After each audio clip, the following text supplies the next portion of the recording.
Good Friday early afternoon. I mentioned that I was going to show some of my hornstone points when I got this frame about full. I don't remember what I exactly said, but the frame, I've got some authentic stuff in there, and I've got some stuff I've made, so let's take a look at it. I was on my Texas kick, so I made probably, I don't know, 75, 80 pieces or more. And now I'm sort of taking a break from that. I'm going to get back to that shortly, because I have a lot of projects that I need to do. But I got some hornstone. It's been fun to work at. So there's a huge variety. I got this stuff from Joel Robinson. You can find him on Instagram, and I think that he's got flint for sale. I'm not sure how much, or if he wants me saying that, but I don't think he'll mind if he's got rock to sell. I'm going to throw some customers his way. So everything from the sort of almost Carter Cavey looking stuff like that, and this one a little bit to the darker and the grays and the browns and the tans that look more like Fort Payne, and the translucent gray, and some stripy stuff. That's actually from this rock, and that one had an issue. I broke a couple inches off. So, but this really cool variety in it. I just finished this dovetail that was on a pretty good run, but I unsnapped the tip. See the little quartz in there? There's a little line impurity. I was working on the base, and if there's an impurity, a lot of times it'll end snap. If you look at old artifacts, you can tell if they're a manufacturer break a lot of times by seeing some sort of inclusion or problem. So when that happens, sometimes what I'll do is, because I already had my base squared up, and I think I even started the notching, the antler punch notching, and then I needed a little basal punch flake, and I broke it off.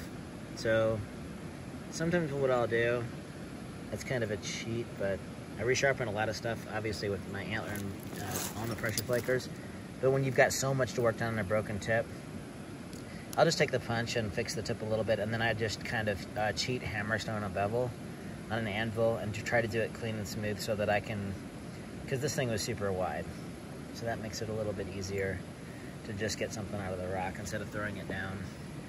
Then that'll help me pay for more rock or whatever. So, and this was the same thing. This had an issue. Up here there was like an impurity, and so I broke the tip off, so I just made a little Snyder's out of it instead of throwing it down. And then this E-notch Thebes. Let's go with the ones I don't like first. And the good news is if you sell some arrowheads, which I don't recommend everyone should sell arrowheads, but there's nothing wrong. I don't really think there's anything wrong with selling wooden furniture or ceramic figurines or marbles or anything you want to make. Sometimes people get an idea about arrowheads like, that you're obviously, anyhow, I don't need to get into that, but the E-notch Thebes, I haven't done a lot of E-notch Thebes, and this one blew out. It was a little soft, and I got a little exaggerated punch flake on the bottom.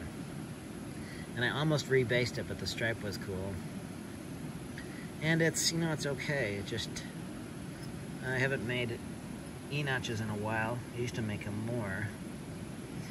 Generally on the styles of E-notch, there'll be a line that comes up. They start the notches up, and then they'll go down with a short punch, and they can do pressure and light punching to come down to put the C's in. Most nappers grossly over-accentuate the E's in there, which I sometimes do, and I try not to. And this was the first one I made. I actually wasn't going to do an E-notch out of this, but I got too narrow. Some of the E-notch Thebes, they'll be narrower in the neck than some of the other varieties of Thebes. And so if I were to take that out, it'd probably look a little too narrow. But this is more of a corner notched. It doesn't have the strong downward. But a super, super bevel on that one.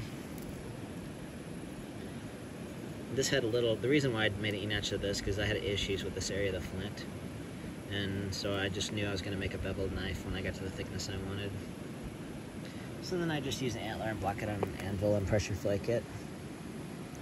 So those are probably my two least favorite.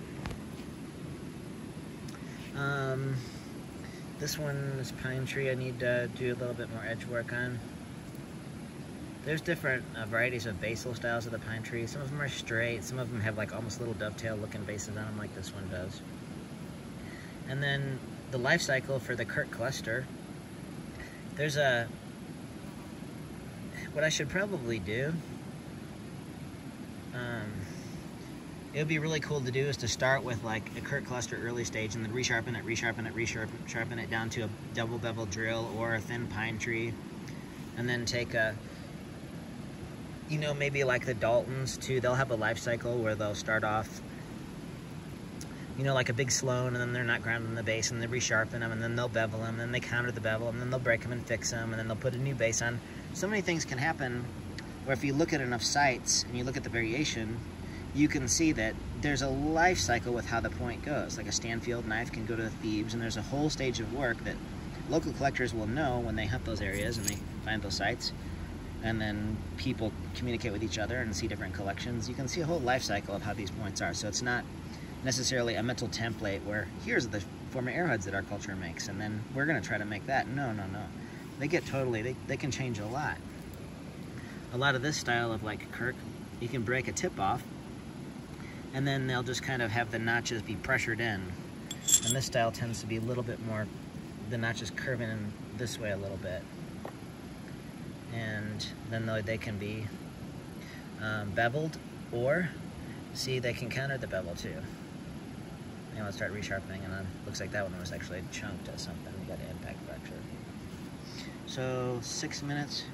Let's talk a couple more minutes, then I'll have to do part 2. So there's like 3 copper notch points in here, and then the rest is bone. Should we start with?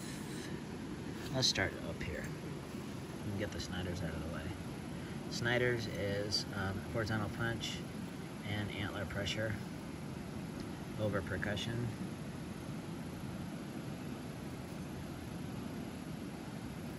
Most Snyders aren't this thin, but there are some that are that thin.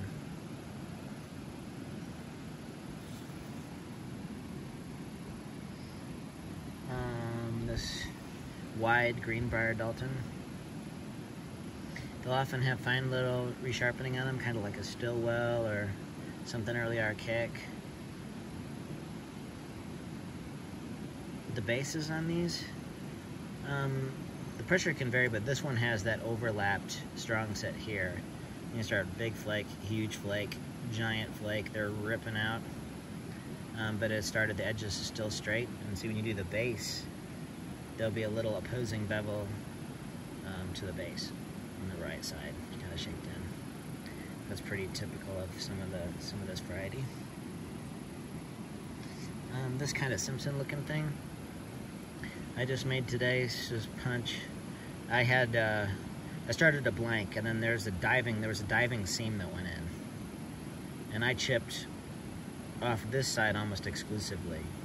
And I chased it and chased it and chased it, and there's still a teeny bit in there, but it's clean here, so it's not structural. But I couldn't do any more because I could get across and punch that, but then I'd get too out of stage. So I just left it in, finished the punch work, did a little buffalo edge work, and then made this, you know, Simpson-looking paleo point out of it. I think that was the best choice in that rock. And as modern knappers, we have it made because we have bailout options to do all kinds of stuff. So you can have a plan all day long until something goes wrong, and then it's handy to be able to bail. Some of the late woodland guys made these Steubens. They probably had really awesome beadwork and baskets. And where they didn't have a lot of flint, they just anviled and scrapped and just made a dart point that would just apparently work, but that's pretty bad. No offense to that guy who made that, or the girl who made that. Let's see what else. 9:33.